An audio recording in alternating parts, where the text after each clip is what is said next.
বিশাল কিছু কঠিন ব্যাপার না, সিম্পল ব্যাপার। এই বিজনেসটা শুধু 3 বছরের গ্র্যাজুয়েশন প্র্যাকটিস করো।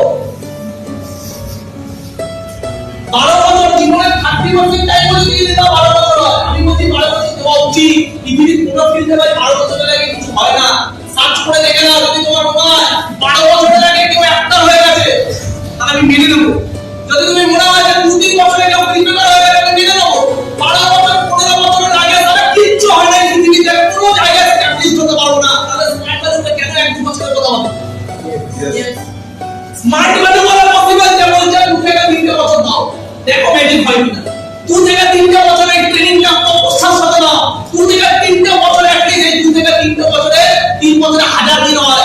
1000 দিনের next to next smart management করার চেষ্টা করো। তারপর দেখো ভেতর থেকে তোমার মনে হবে না এটাই এমন একটা প্রফেশন যেখানে 100% গ্যারান্টি সাকসেস আছে। এটা ছাড়া কোথাও নেই। আমি এখানে